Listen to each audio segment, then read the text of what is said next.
So ayan guys, sa paglaga natin ang daming truck. Ayan.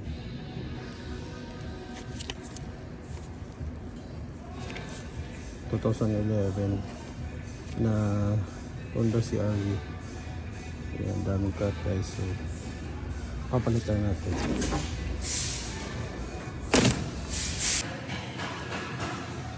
So ayan guys, napalitan na natin ang drive belt.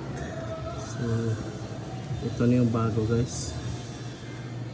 So ito na yung gamit na tools na ginamit natin.